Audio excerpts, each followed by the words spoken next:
tiver.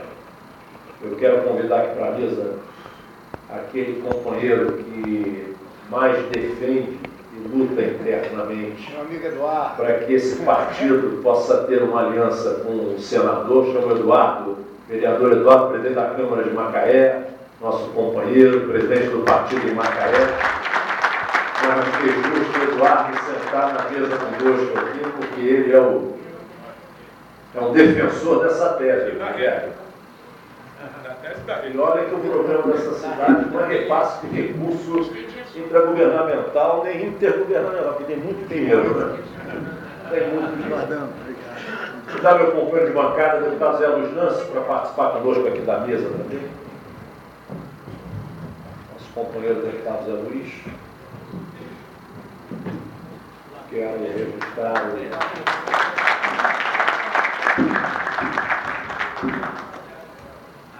Luiz. A gente vai registrando companheiros e companheiros presentes aí da cidade. Aí, senador, o senhor já quero agradecer por ter aceito o convite e ter contribuído com esse novo momento, com um debate político importante para esse novo momento. Agradecer a tua presença, tenho certeza absoluta de que a conversa vai trazer uma contribuição efetiva pelo seu histórico de luta, enfim, pela tradição da sua trajetória e pela juventude que você tem, capacidade de aglutinar a política e futuro no Rio de Janeiro. Ninguém tem dúvidas de que você é um dos quadros, independente de diferenças que possamos ter do ponto de vista partidário, da história, você é um dos quadros hoje que aponta aí uma presença forte no futuro do Rio de Janeiro. Já no presente, mas especialmente no futuro. Tenho certeza que vai ser um debate que vai trazer aí uma grande colaboração. A gente dividiu em duas partes, Guilherme. Vou fazer aqui a abordagem, a explanação que você entender importante, 30 minutos aí, 35 minutos. Depois a gente abre o mesmo tempo aí para que os companheiros e companheiras possam se interagir contigo. Com a palavra ao nosso senador Guilherme. Olha, eu queria agradecer muito esse convite. Para mim é uma grande honra estar aqui nesse diálogo com o PPS. Tenho um respeito, admiração pelo partido, tenho um respeito e admiração pelo PPS do Rio de Janeiro, a liderança do deputado Conde Bittencourt. Vocês sabem que vocês têm um deputado que é motivo de orgulho para o Estado, pela seriedade, pela postura. Você tem dois deputados, eu falo no Conde como essa liderança expressiva do Estado do Rio de Janeiro. O Eduardo sabe que estou há muito tempo namorando, querendo conversar com o PPS do Rio, conversar com o Conde.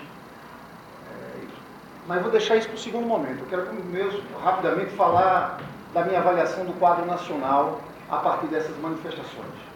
Porque eu acho, falando desses últimos 10 anos, que o Brasil avançou muito em relação à erradicação da pobreza extrema, da diminuição das desigualdades. Só que essas manifestações trouxeram novos desafios. Inclusive, Conte, eu agora, o pessoal do IETS fez um estudo sobre pobreza e desigualdade no Rio de Janeiro. A pobreza no Rio de Janeiro, no estado do Rio de Janeiro, a redução da pobreza é num ritmo muito inferior ao ritmo nacional. E a redução da desigualdade também. É uma constatação que as políticas dos últimos 10 anos do governo Lula e da Dilma foram muito importantes para o país, mas atingiram centralmente, especialmente, as regiões mais pobres do país, do norte, do nordeste.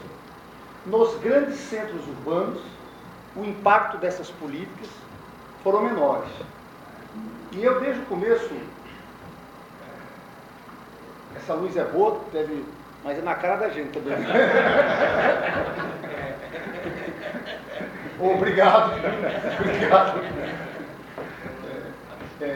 Eu acho que as manifestações, desde o começo, trouxeram uma marca que foi assim, foram manifestações que, principalmente nos grandes centros urbanos, São Paulo e Rio de Janeiro, mas aquela região metropolitana do Distrito Federal, de Belo Horizonte, o que puxou essas manifestações foram isso. E de verdade, a gente falar aqui, a vida na região metropolitana, nesse último período, piorou. Um jovem que mora em Bangu, que hoje conseguiu entrar na universidade, que está havendo essa ampliação de espaço nas universidades, para os filhos dos trabalhadores, não aceita mais ficar 2 horas preso no transporte coletivo para ir, 2 horas para voltar. A gente sabe da falência da saúde no sistema de saúde do nosso país. A gente sabe da dificuldade na rede pública e na rede privada também. Hoje não é só o setor público. E eu acho que as manifestações trazem uma pauta de novas reformas. Aquela pauta dos últimos 10 anos, para mim, começa a chegar ao fim e há uma exigência muito grande das pessoas por novas reformas. Reforma educacional, reforma da saúde, a discussão de mobilidade urbana que assume uma centralidade gigantesca aqui no Rio, não tenho a menor dúvida em dizer para vocês que um dos grandes debates que nós vamos ter é mobilidade. E estamos 3 dias, só para citar aqui o caso da Supervia, dos trens da Supervia. Estamos 3 dias aqui com problemas acontecendo nos trens da Supervia. Mas não são só trens, barcas, problema dos metrôs. Eu acho, sinceramente, que a crise aqui no Rio e as manifestações tiveram um impacto maior, porque já existia um distanciamento grande do governo do Estado, da vida das pessoas nessa região metropolitana. Eu estou fazendo uma coisa que quem tem me acompanhado, nós estamos fazendo as caravanas da cidadania. Estou bebendo aquela experiência de Lula e estou fazendo uma coisa que eu estou achando que é muito importante até para conhecer todos os problemas do Estado do Rio de Janeiro. Vou lá para Japeri, fico 3 dias em Japeri. Vou para Caxias, ando os bairros, peguei o trem da Supervia, vi o problema da água. Caxias, 40% de Caxias tem problema de falta d'água. Um bairro como Saracuruna, gigantesco, tem água 2 vezes por semana. Então nós estamos fazendo essa caminhada.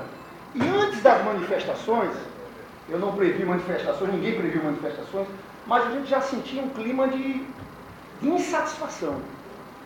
Um clima as pessoas sentindo essa distância do poder público. E também a avaliação do governo Cabral, antes das manifestações, já não era uma avaliação boa. Ele tinha 30% de ótimo e bom só, Conte. Eu acho que, então, as bases para que aquelas manifestações acontecessem com força aqui no Rio de Janeiro já existiam. Tem um sentimento, Miguelzinho, Nova Iguaçu, por onde eu ando, e tem feito isso também em pesquisas qualitativas, tem um sentimento no meio do povo que tudo que estão fazendo é obra para os turistas, que os eventos, na verdade, todos esses investimentos são investimentos que não são para melhorar a vida das pessoas. E há um sentimento muito forte nessa região metropolitana, que eu digo aqui, sobre uma concentração de investimentos na Zona Sul e na Barra da Tijuca. Morador da Baixada Fluminense, eles só fazem na Barra da Tijuca. E tem alguns fatos que reforçam. O grande investimento em mobilidade é o metrô de Ipanema para Barra. Aqui no caso do Rio de Janeiro, a gente pulou a linha 3. A linha 3 era, eu acho que é uma obra estratégica, que é o metrô que sai do centro, passando para Niterói e chegando em São Gonçalo. O governo agora vai ter uma forte recurso do governo federal em relação a esse metrô, mas que eu acho que nós temos que defender, que mantém um projeto original do metrô até São Gonçalo. Essa alteração para transformar em VLT eu acho prejudicial. Mas quando eu falo da visão do povo, que é uma concentração de investimentos, aí eu sou um defensor das UPPs, enquanto acho que tem que virar uma política de Estado. Agora, para reforçar esse sentimento, nós sabemos que do jeito que foi feito as ocupações, sem uma preocupação também em fortalecer alguns batalhões em São Gonçalo, Niterói, Baixada Fluminense, uma parte da Zona Oeste, Bangu e Campo Grande, o fato é que houve uma migração também de bandidos, de grupos armados para essas regiões. Tem uma situação nova na Baixada, que é o seguinte, a senhora lá de São João de Meriti, em São João de Meriti nunca houve a existência disso, de traficantes armados, mandando as pessoas fecharem comércio. Isso está acontecendo agora. E as pessoas tomam um susto. Que a primeira vez que isso acontece, é um susto muito grande, né? Porque não era uma realidade que existia aí. Aí tem outro sentimento que existe. Puxa, existe o PP em algumas áreas do Rio de Janeiro e aqui está piorando. Então tem uma base, eu acho, aí muito fértil para que essas manifestações no Rio de Janeiro tivessem um impacto maior. E tem a questão de alguns erros, eu não quero ficar aqui falando mal do Cabral, do governador, tem de alguns erros dele, aquela coisa do helicóptero, por aí vai, né? Mas o fato é que eu acho que nós do Rio de Janeiro estamos enfrentando uma grande crise política, e essa crise, ao meu ver, vai se estender até a eleição, e por isso que esse diálogo aqui com vocês, com a PPS, para mim é muito importante, porque o Rio de Janeiro sempre colocou o debate nacional acima dos seus problemas. Inclusive é impressionante agora que nós estamos começando a estudar o Estado do Rio de Janeiro, como esse Estado que tem tantas universidades públicas, universidades federais, como esse Estado, nós temos muito pouca gente na intelectualidade produzindo sobre o Rio de Janeiro. O Rio de Janeiro sempre olha para o Brasil e eu acho que falta esse aprofundamento na discussão das questões regionais do Rio de Janeiro. E na política sempre foi muito assim. Nós sempre olhamos para o jogo nacional em primeiro plano. Eu, sinceramente, acho que a gente tem que tentar inverter isso nessa eleição. Eu sei que o PPS não vai caminhar com a Dilma ou Lula, o PPS vai seguir um outro caminho, nós sabemos disso. Mas eu, sinceramente, pessoal, estou fazendo um grande esforço para a gente tentar construir no Rio de Janeiro uma frente pelo Rio. Conversei isso com o senador Aécio Neves, conversei isso com a Marina, né? Procurei o Gabeira, que disse que não vai ser candidato, mas disse, olha, o Gabeira está discutindo a possibilidade de ser candidato a senador, eu acho que o Gabeira ganharia uma eleição de senador, e Gabeira disse, mas eu não voto no PT, eu digo, não é isso que eu quero. Qual o problema? A gente eleger, tem um candidato a governador que apoia a Dilma, tem um candidato a vice-governador que apoia a Marina, tem um candidato a senador que apoia o Aécio, o Serra, o que seja. Porque é o momento da gente pensar um pouco no Rio de Janeiro e evitar que no Rio de Janeiro haja retrocesso. Porque, sinceramente, eu acho que pode haver retrocesso. Pode haver retrocesso. Acho que no governo do Cabral teve avanços na área de fazenda, de planejamento, organização da máquina do Estado. A UPP é um passo importante, nós temos que ajustar. Eu, por mim, manteria, mais que tenho críticas aqui e ali, o secretário Beltrame, para dar uma estabilidade nessa política. O que a gente tem que fazer é equilibrar mais em relação às UPPs, que chamam de UPP social, Conte, tem que existir, dá para fazer isso. Dá para ter escola de horário integral, curso de formação profissional, dá para transformar esse espaço num espaço vivo. A UPP não se mantém só com polícia, e o Beltrame diz isso. E tem que equilibrar o jogo no Estado.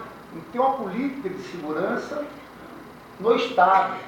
Aí é o debate que nós temos que fazer. Há como levar as UPPs para todas as regiões? Ou tem que haver um modelo misto de expansão de UPPs com um sistema que não pode só ter UPP e o resto se vira, um pouco é a sensação que tem no dia de hoje. Mas eu acho que houve muitos avanços aí também. Né? E eu tenho muita preocupação que também a gente não caia num caminho que seria um retrocesso no Rio de Janeiro. Né?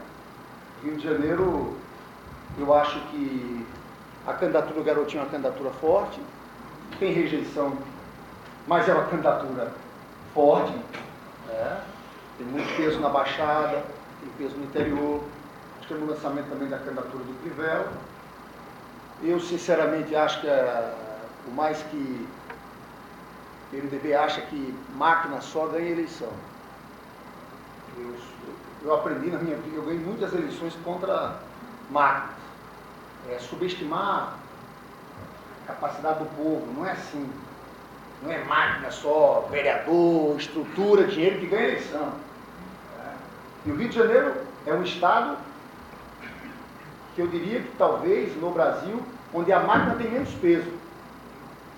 Porque eu fui prefeito lá da Baixada, não adianta dizer que é o vereador lá que vai mandar os votos, lá não é. É Dona Maria, seu José em casa, vendo o programa de televisão, olhando, vendo se a pessoa está preparada. Então eu acho que a rejeição hoje do governo Cabral, 12% de ótimo e bom, é uma rejeição muito grande. Eu acho que o candidato deles, o Pezão, vai ter dificuldade. Acho que vai ter dificuldade. Eu nunca fui daqueles, Conte, que o Pezão pesado, não tem carisma. Meu discurso sempre foi coerente quando fiz avaliações. Eu disse o seguinte: se o governo estiver bem avaliado, eles elegem o Pezão. Tem um livro de um cara chamado Alberto Carlos Almeida, Cabeça do Eleitor Brasileiro, que ele estudou umas 300 eleições no Brasil, ele chegou ao número 45%, um número meio mágico, pode ser um pouquinho para baixo, para cima, mas eu concordo com a tese dele. Se ele estiver lá por 45%, você elege o sucessor. Se estiver abaixo é muito difícil, abaixo de 40% do outro é muito difícil. Entendeu? Então, a avaliação do governo é uma avaliação muito baixa. Mas eleição é eleição. Eleição é eleição. Meu interesse de conversar com vocês agora, nós estamos no processo ainda inicial. Eu acho que o Rio de Janeiro quer mudanças. E eu quero me apresentar como isso. Eu não quero ser, sinceramente, aqui... Eu quero tentar construir esse movimento mais amplo. Essa frente pelo Rio, envolvendo diversas correntes de opinião. Temos que envolver uma intelectualidade na elaboração do programa de governo. Temos tempo para discutir com calma, Conte, quais seriam os principais pontos de um futuro programa de governo para 2015. Eu me preocupo muito, e falando aqui a vocês com muita sinceridade, eu acho que o quadro político está muito bom para mim, mas eu confesso a vocês que isso não me dá nenhuma grande alegria ou euforia, porque eu sei do tamanho das dificuldades, dos desafios. A gente está vendo o que acontece aí com o Cabral agora. Eu sei o tamanho da instabilidade política desse Estado, dos problemas fiscais. Nós estamos estudando muito a questão financeira do Estado do Rio de Janeiro, e não é simples. Aumentou muito o grau de endividamento do Estado do Rio de Janeiro. E eu sei dessa responsabilidade. Eu acho que o seguinte é um desafio. Nós não podemos chegar no primeiro dia do governo para decidir o que vamos fazer. A gente tem que elaborar um programa de governo que seja possível de ser realizado antes, porque no primeiro dia nós temos que startar tudo. Você sabe uma coisa que eu acho que é um momento novo no país, e a Dilma está fazendo aí agora o programa de concessões dela, rodovias, aeroportos, vamos ter nova rodada de licitações. Por uma posição nossa, do PT, ideológica, o Brasil parou um tempo, naquele debate das privatizações, em relação aos investimentos privados. É claro que eu tenho uma crítica a como aconteceu a privatização do governo Fernando Henrique Cardoso, porque ali foi mais ou menos assim, a gente pegava um ativo, vendia e recebia o Estado dinheiro naquele ativo. As concessões agora estão sendo feitas diferente. Você faz a concessão à iniciativa privada e a iniciativa privada faz o investimento e fica com aquela concessão por um prazo determinado. É o que era para ter sido feito no Maracanã, do início. Porque aqui para nós, pessoal, botar dinheiro público no Maracanã é uma maluquice. Vários desses estados que foram feitos pelo país afora foram feitos desse jeito. Concessão à iniciativa privada. Você quanto é que é? 1 bilhão vocês vão construir, vocês vão explorar durante 25 anos e pronto. Agora aqui no Rio a gente inventou uma modalidade nova. É dinheiro público que faz uma concessão a posteriori. Entendeu? Então, eu estou falando disso porque era até por uma posição nossa que nós tínhamos interditado esse debate. Eu sei que a situação fiscal do Rio de Janeiro, financeira do Rio de Janeiro, não nos permite chegar aqui, Eduardo, ganhar a eleição e vamos fazer linha 3 do metrô, vamos transformar os trens da Supervia em metrô, vamos fazer uma linha do metrô para Barra Pavuna, Belfor Roxo. Se for só com dinheiro público, nós não temos condições de fazer isso. Mas eu, sinceramente, estou acreditando muito nesse novo momento. Eu acho que se a gente fizer um plano de concessões, um programa de concessões bem feito e bem elaborado, para assinar no primeiro dia, nós podemos dar um salto grande aqui nesse estado. Água e esgoto é a mesma coisa na região metropolitana. Porque só quem mora na Baixada sabe, as pessoas não acreditam quando eu conto o problema de falta d'água e de esgoto a céu aberto. Aqui também dá um plano de concessões, agora é preciso que tenha o quê? Um Estado que faça o seu papel de regular, de fiscalizar, que tenha metas, que tenha transparência. Esse foi um dos graves problemas do governo Cabral, em especial na área de mobilidade urbana. A sensação que todos nós temos é que não existe Estado. Todo mundo faz o que quer. As empresas de ônibus fazem o que querem, os trens, a Supervia, e o Conte sabe disso melhor que eu, vou dizer, existia um contrato Supervia que ainda faltava 15 anos, 15, 14 anos, né, Conte? E houve uma, falta para acabar, renovaram por mais 25. Mais 25. Em troca, um investimento de 1 bilhão e pouco que ainda não foi feito. Então a sensação que o povo tem com razão é o seguinte, aqui não tem papel do governador isso aí, tem que ficar em cima. Tem que ficar aí, o povo está completamente nesse ponto aí, o povo não tem a quem recorrer. Então, diferente do meu amigo Freixo, que deve ter veio aqui, o Freixo deve ter dito a posição dele que não, eu sou contra, meu negócio é poder público, não quero iniciativa privada e tal. Que é a posição do pessoal, uma posição que eu já tive. A minha posição não é essa. Eu acho que a gente tem que ter um Estado que regule. Agora a gente precisa transformar esse Rio de Janeiro, dar um grande salto em investimentos. E a gente sabe que tem que aliar a esse recurso público, esse recurso privado.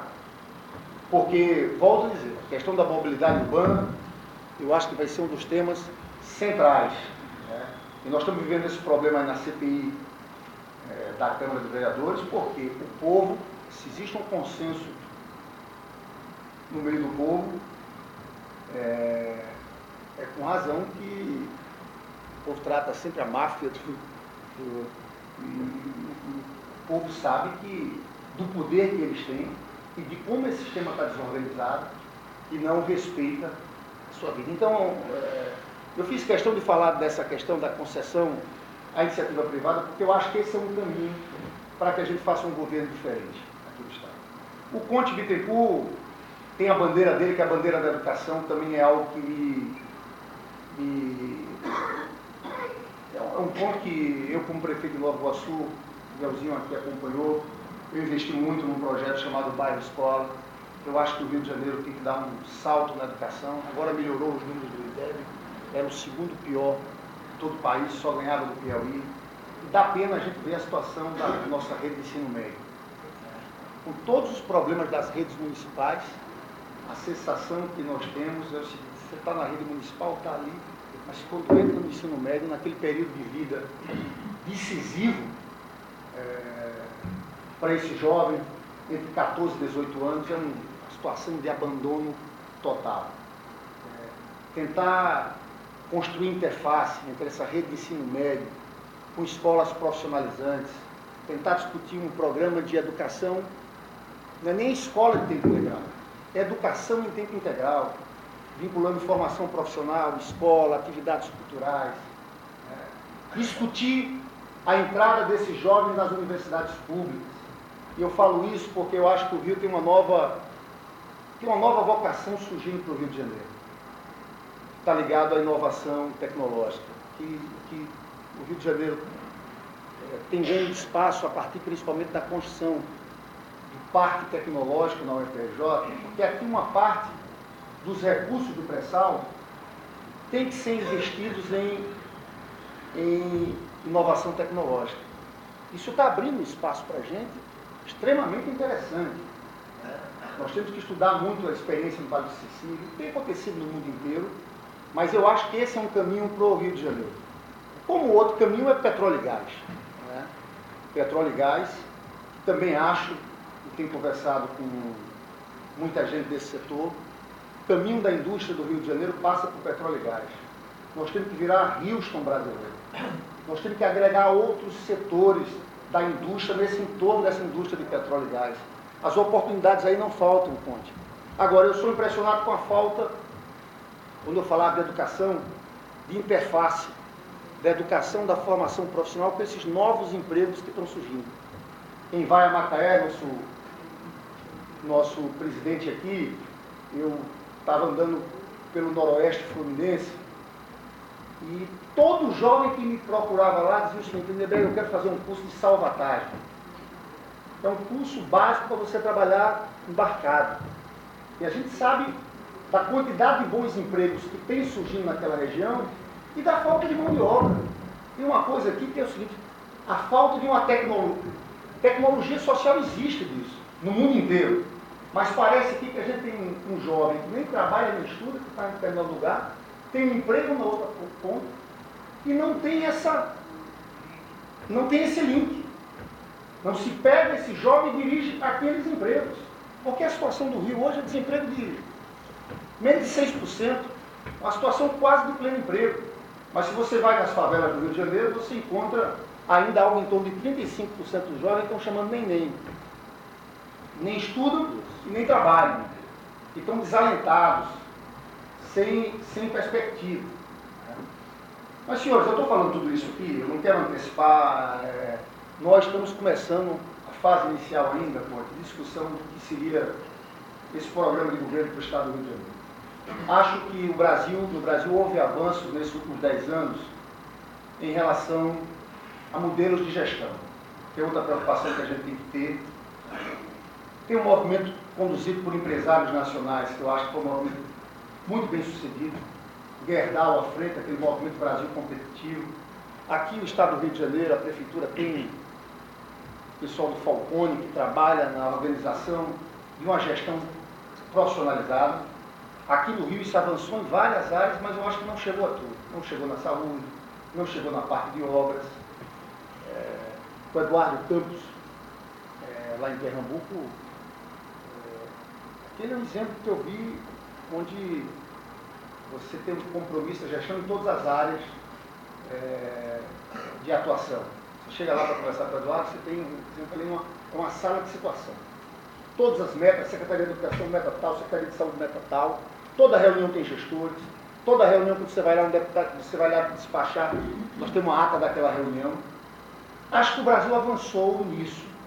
E nisso aí não pode haver recuo e retrocesso. No entanto, eu acho que nós temos que avançar mais. Tem uma questão que nós temos que enfrentar, e essas manifestações colocaram isso de forma muito clara, e nós temos uma juventude cada vez mais sedenta por informações, redes sociais. Isso, ao meu ver, essa é uma mudança estrutural, não é uma mudança conjuntural. E está ligado a essas transformações todas de informação. Então, acho que tem duas coisas que nós temos que trabalhar muito, dentro desse modelo, desse compromisso com a gestão. Primeiro, uma democracia mais participativa. Eu acho que hoje nós temos que ter formas de escutar mais as pessoas. Aqui no Rio, teve um fato que eu não considero um fato menor. O governador e a presidenta Dilma estavam com plano a construção de um teleférico na Rocinha. Os moradores, que estão há muito tempo, já me falaram milhares de vezes que queriam dizer que eles não queriam teleférico. Bem, fizeram uma manifestação, foram até a casa do governador e disseram: não queremos teleférico, queremos saneamento. Mas isso mostra o grau de distância dos governos como um todo da realidade da vida das pessoas.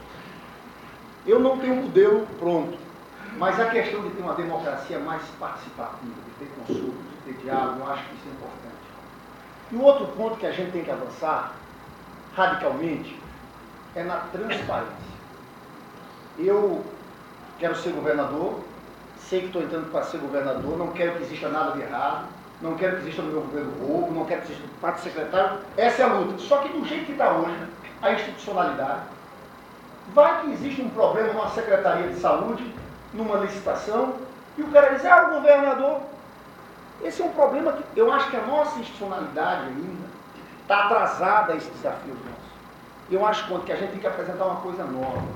Se vocês perguntarem aqui o que é, nós não temos pronto. Mas essas coisas de licitações, se puder ser aberta para a imprensa, câmera filmando, o que seja, puxar Ministério Público, Tribunal de Contas para a fase inicial, é claro que não pode burocratizar, a gente tem que fazer as coisas andarem. Mas essa é uma forma de dar transparência e nos proteger na condução de um Estado como esse, complexo como esse. Essa é uma questão que me preocupa, porque eu fui prefeito em Nova Iguaçu, né? E eu sei como isso é complexo. Então, esse exemplo do Sérgio Cabral, que está sitiado ali em casa, fica olhando e assim, gente, como a gente fazer um governo que não se distancie das pessoas? Como fazer um governo que nesse aspecto seja completamente diferente, as pessoas tenham confiança na autoridade do governador? Então, eu acho que nós temos que inovar. Temos que apresentar na campanha e executar alguma coisa que seja muito inovadora nessas regras de transparência. E isso é que pode dar segurança, inclusive política, para o governador. Segurança e para os gestores, porque hoje é um outro problema. Nós conseguimos secretários para assumirem pastas importantes.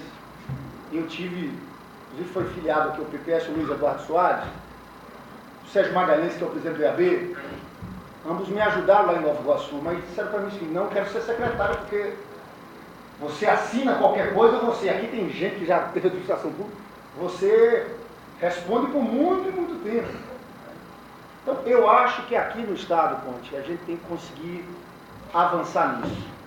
Firmar um compromisso. Se eu dissesse assim, qual é a sua carta ao povo brasileiro aqui, um compromisso com a gestão eficiente, moderna, com regras de transparência. E eu acho que o esforço nosso, político, nesse momento, é de envolver as melhores cabeças do Rio de Janeiro para pensar esse Estado. Para dizer de forma muito clara o que dá para fazer na saúde, o que dá para fazer na educação, o que dá para fazer na mobilidade urbana. Eu não estou disposto a ser candidato, como uns e outros aí, prometendo tudo, porque não basta, volto a dizer, ganhar a eleição. Se você fala que vai fazer o que você não pode fazer, você está construindo sua derrocada logo depois. Então nós queremos aqui construir um programa para esse Estado do Rio de Janeiro com essas melhores cabeças. Não vou fazer um governo petista, PT, não é. Quero fazer um governo da sociedade. Esse é o grande desafio nosso. Procurar as melhores cabeças do Rio de Janeiro. Eu tenho discutido isso com muita gente. Na área da economia tem José Roberto Afonso, que é um FGV, que é um cara do PSDB, fez a campanha do Serra, mas aqui no Rio nós temos uma intelectualidade tucana nessa área econômica que é muito representativa. O pessoal da Casa das Garças, o Baixas, o pessoal todo. Por mais que o PSDB vá para o outro caminho, gente que pode contribuir para o Rio de Janeiro. E tem muita gente disposta, independente do jogo partidário, a pensar o Rio de Janeiro, a construir um projeto. Então eu resumo para vocês, eu aqui falei sobre vários assuntos, mas dizer o que eu quero se eu vou conseguir ou não, aí é outra história. É construir uma frente muito ampla aqui no Rio. Que impeça o retrocesso, eu não quero falar mal de ninguém, mas eu acho que garantiu o retrocesso. É uma política cada vez mais desagregadora. Muita gente que mora aqui na zona sul do Rio de Janeiro não entende desse estado do Rio de Janeiro. As pessoas olham e dizem, garotinho, não tem chance. Não conhece o estado do Rio de Janeiro. Eu sei da força que tem em Nova Iguaçu. Eu sei como é que é, o tipo de campanha que vem. Né? Então aqui não é assim. O estado do Rio de Janeiro é um estado muito mais complexo. E eu acho que a gente tem que ter essa preocupação.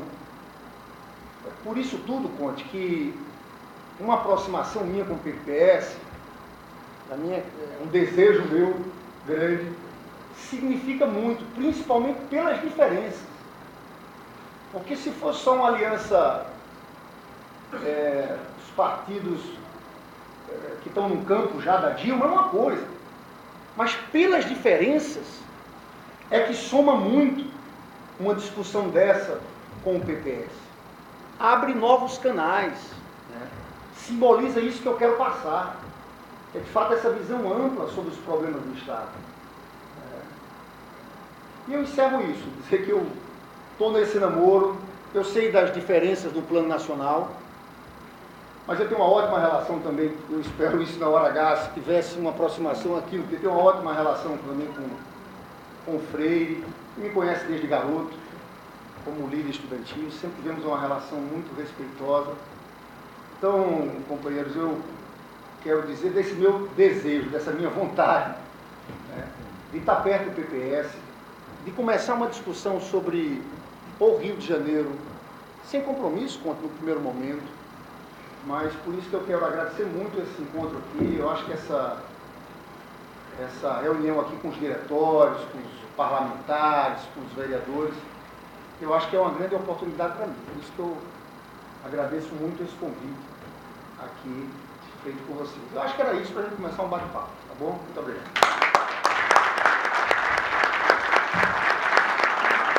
Eu pedi Eduardo Caminho, eu percebo que o Rada está com problema no joelho hoje. E o Radamés que vinha fazendo às vezes aí do microfone de abate. Eu sou mais novo que ele, né? Então... Olha aí, quem for querendo encaminhar pergunta para o nosso senador, está com o Eduardo no microfone, o Eduardo vai localizando as pessoas, passando, já tem muitos braços levantados, vai dar tempo para todo mundo. Quero registrar aqui a turma de Nova Iguaçu, aqui, a turma de São Gonçalo, a turma de ali o Jaime de Rezende, o pessoal, a turma de São João de Meriti, o nosso tubo lá, que só veio por causa do Lindenberg, né?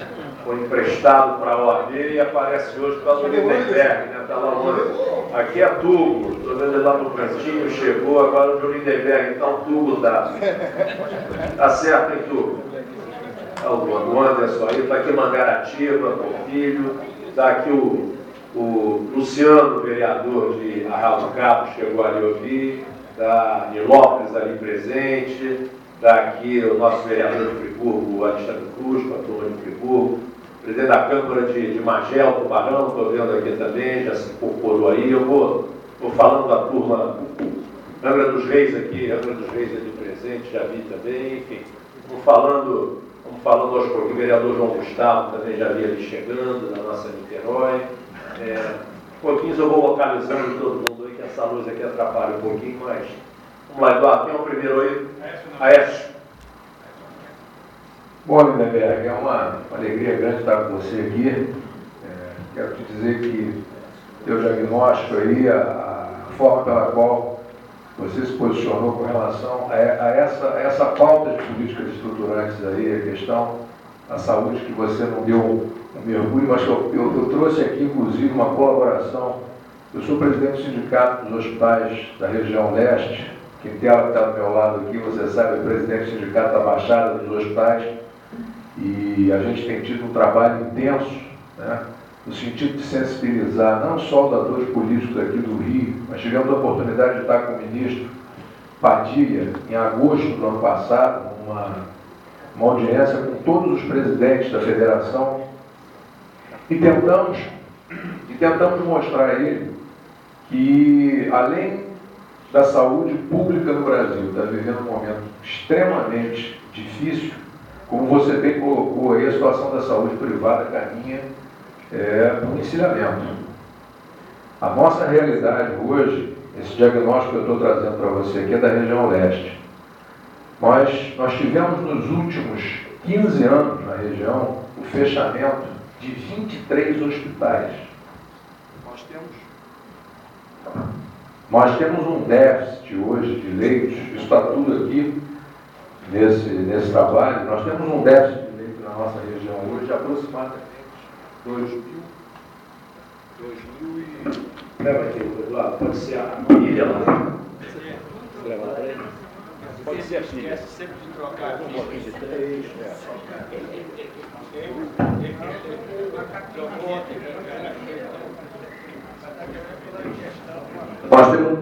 Nós temos um déficit de leitos na região leste, aproximadamente 3.000 leitos. Até pelo IDH diferente que existe hoje, acho que essa microfonia está arrumando lá da sua tentar ficar no local aqui mais adequado.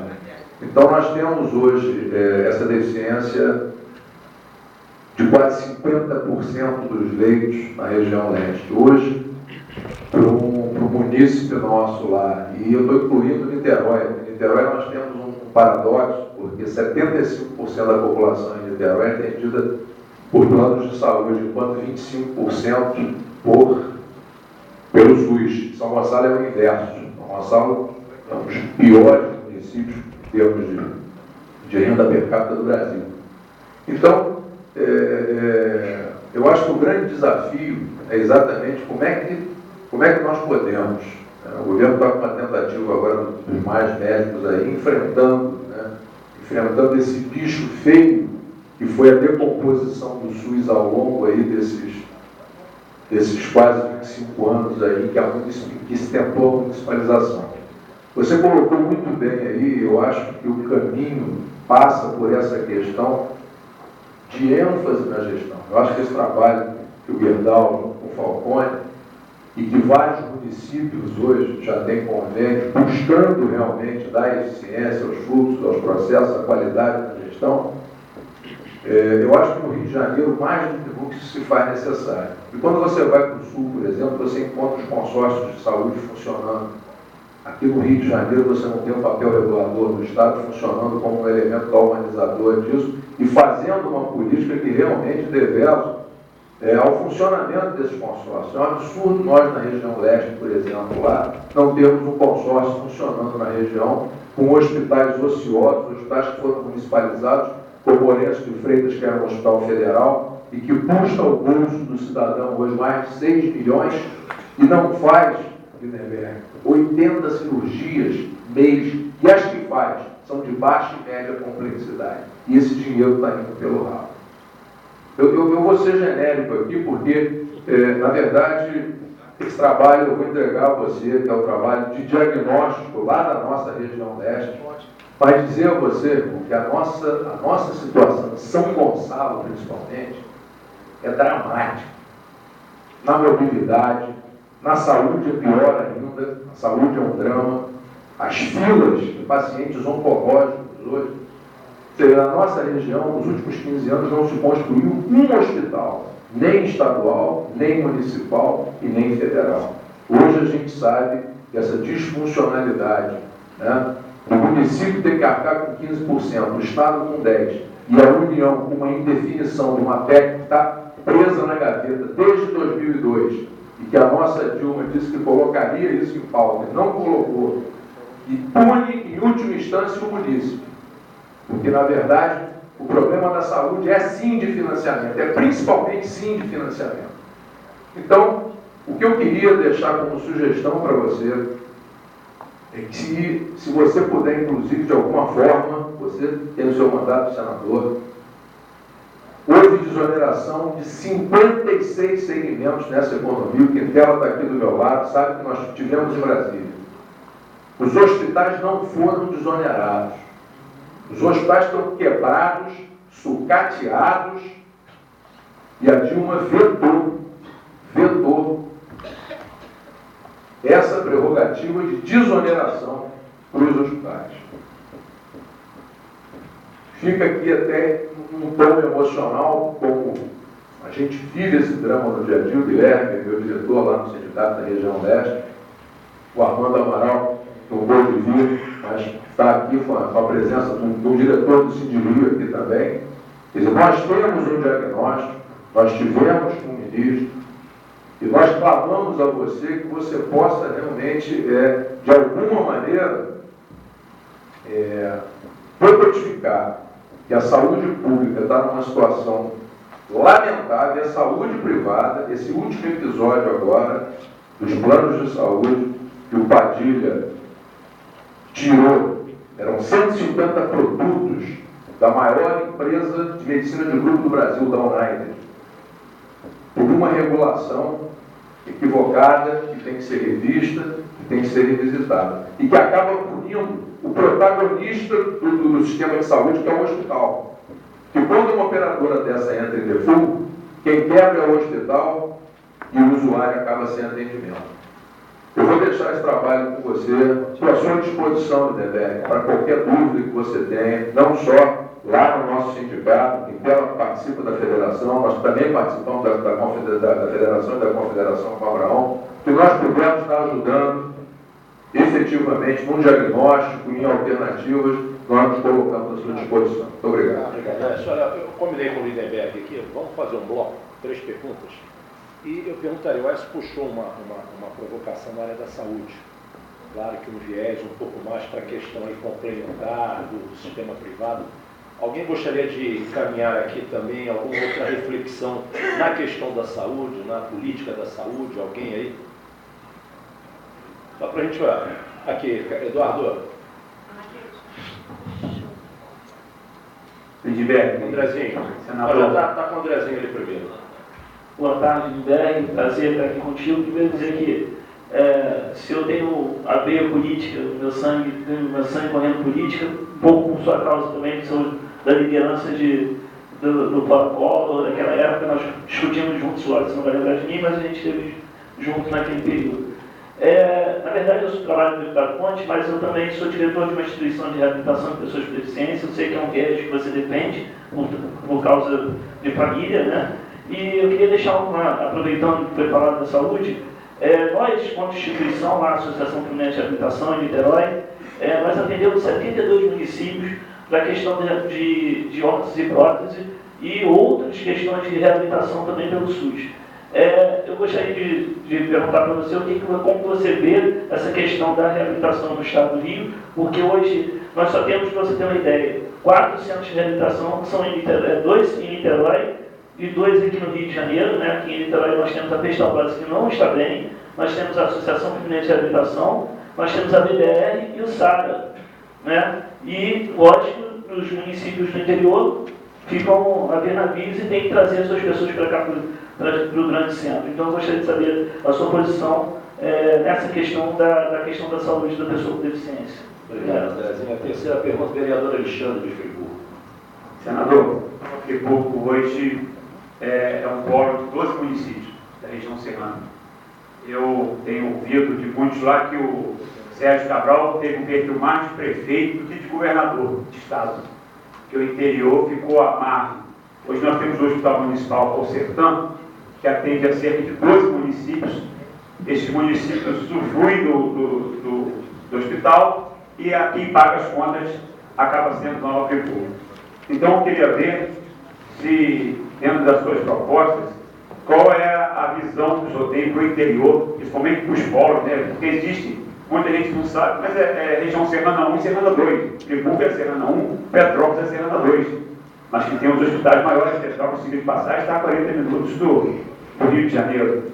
Nós não. Hoje, Nova Friburgo tem um caos na saúde, porque nós atendemos a 12 municípios e o município não tem. Esse ano, nós tivemos 430 milhões de recursos na Prefeitura de Nova Friburgo. Então, e sem de contar que temos que dividir esse bolo com os municípios vizinhos. Então, eu gostaria de perguntar se o senhor, dentro dessa proposta de saúde pública, qual é a visão? Porque o governador, toda a pré-eleição, ele vai lá e diz que vai fazer o hospital regional, o hospital estadual, como queira. E nós estamos hoje, não é à toa, todos os muros da cidade, estrada, quando dificulta sempre lá dentro, fora Cabral.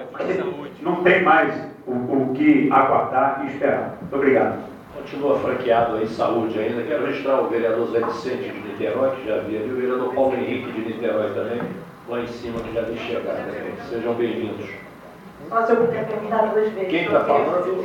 Não. Dulce, vamos lá. Não, eu não queria fazer temática, eu quero uma outra pergunta, mas já que o André falou, tramita hoje no Senado, justamente, uma emenda que nos pareceu perigosa do senador do seu partido, Zé Pimentel, sobre a meta 4 do Plano Nacional de Educação. Comenta também, por favor. Mas aí deixa para a educação, né? Não. Apesar de ser a escola inclusiva, mas deixa para a educação. Tem um companheiro lá, não estou localizando quem é, por causa da luz. Guilherme, representando o vereador Dr. Rodrigo. Dr. Rodrigo Rocha. Trabalho dentro do hospital municipal, onde a nossa maior dificuldade são os leitos de CTI, justamente são as transferências. Moramos numa cidade com dificuldades de transferir essas pessoas e dependemos do SISREG, que é o sistema de transferência. Eu queria saber do governador se existe um direcionamento do nosso futuro governador, um direcionamento da construção do Hospital Geral da Baixada, que eu acho que aliviaria muito o Hospital da Posse, que já tem os traumatizados. Obrigado. Obrigado. Eu vou deixar 2 provocações também na saúde por Lindeberg, que são de momento de debate. Primeiro, mais médico. A visão dele para o estado do Rio e como compreender. um projeto que traz médicos de fora para atender uma questão de vida imediata, que tem que ter o nosso apoio, uma questão emergencial de atender quase 800 cidades que não tem médico, e nem um dia dos 7 dias da semana, mas ao mesmo tempo o Estado, quando eu falo Estado, aí as 3 esferas de poder, vão apresentar um projeto para a solução dessa falta de médico, que é o retorno a uma carreira que dê atrativo à nova geração de médicos. Não falta médico porque não tem médico, falta médico é porque prefeitos, governadores e governo federal se habituaram com o atalho do contrato temporário que não fixa ninguém em lugar nenhum, porque o nome já diz, temporário. Essa é uma provocação que eu acho importante, que é um debate que vai surgir. E a segunda, complementando o Alexandre, né, Lindenberg, nós que andamos muito no interior, a ausência do Estado enquanto ente público nessa articulação do atendimento com viés secundário para o terciário, naquela responsabilidade hospitalar que boa parte dos municípios não tem a menor capacidade de assumir. Não adianta centro de regulação de internação, não adianta ambulância. Hoje o que nós temos no interior é o Estado, uma pseudopolítica das UPAs, que pode atender uma complementação da questão básica e da primeira emergência, da questão ambulatorial, mas e depois? Da UPA vai para onde? Fica esperando o centro de regulação para leito para internar o sujeito aonde? O Estado do Rio de Janeiro, se olha para o noroeste, Itaperuna fica sobrecarregado. Se olha para o norte, Macaé e Campos ficam sobrecarregados. Região dos Lagos, Cabo Frio sobrecarregado. Serrana, Petrópolis e Friburgo sobrecarregados. Por aí vai. Ou seja, os municípios acabam atendendo uma sobrecarga no seu investimento, no seu orçamento, pela ausência de uma visão macro do governo do Estado nessa esfera que, na escala médica, é responsabilidade do Estado. E eu estou convencido também, Lindenberg, para provocar, que a questão hoje não é só repassar recursos para os municípios. Os municípios não têm capacidade técnica instalada, não têm muitas vezes capacidade política para a gestão, tem determinadas políticas que o Estado tem que assumir efetivamente a sua gestão, a sua oferta e o seu dia a dia. E uma delas é a questão da saúde, no que diz respeito à instância hospitalar. Um caso de pergunta. Não. Olha, pessoal, primeiro eu já dizia aqui que eu não tenho resposta para tudo. Até porque, Conte, a gente está começando um processo de discussão do Estado, de elaboração, primeiro, do diagnóstico dos problemas. E, para ser franco, não tem nada mais difícil do que a área de saúde. Então, se você perguntar aqui, mobilidade, que acho que vai ter pergunta, eu vou falar para vocês o seguinte, olha, acho que transformar os trens da Supervia em metrô de superfície, custa 4 bilhões, metade que gastar do metrô para Barra, 8 bilhões e meio. Está tudo aberto. Eu vou explicar como, a questão das barcas, de São Gonçalo. Você falar de educação, vou te falar aqui, claro que ainda estamos construindo, mas tem muitas coisas que a gente já sabe que são caminhos. Questão de desenvolvimento econômico, eu sei que é petróleo e gás, mas tem uma coisa que é óbvia no Rio de Janeiro, que não é feita, que isso aconteceu em São Paulo, em Minas Gerais, aqui tem um problema, Conte, sem querer criticar ninguém, mas às vezes a política de indução à instalação de empresas, isenção de ICMS, é feita com base em critérios políticos. E não na necessidade de organizar. Está na cara que São Gonçalo, Itaboraí, Baixada Fluminense, naquela borda, nós temos que tentar construir ali, vai ter o arco, um corredor industrial, porque hoje os empregos estão longe de casa. Isso piora a questão da mobilidade. Então você tem que ter um tipo de política econômica que induza o desenvolvimento, a instalação de empresas, de empregos, mais perto de casa. Então, aqui eu tenho coisa muito para falar, sobre segurança também. Estou falando isso para dizer o seguinte, a saúde é a área onde nós temos um grave problema nacional aqui, Conte. Eu te falo, hoje quando se falava de subfinanciamento é uma verdade. Eu acho que na saúde a gente tem um problema de gestão na saúde, mas tem um problema de violento subfinanciamento. fui prefeito em Nova Iguaçu. Vou contar quando eu virei dos primeiros dias para você entender que tem gente que acha que o SUS, que em tese é o seguinte, qualquer recurso privado, qualquer consulta feita numa clínica privada ou pública, você vai, em tese, tem gente que acha que não tem um teto no SUS. O SUS foi feito para funcionar dessa forma. Você faz uma consulta, você vai aqui no Estado, só que você tem um teto. No meu caso, em Nova Iguaçu, era mais ou menos o seguinte, gestão plena, recurso do SUS. No 20º dia, está aqui Quintela, que me ajudou muito, no 20º dia, acabava. E eu, chegando no prefeitura, disse, mas como é que é isso? Não pode parar. Então vamos lá. 3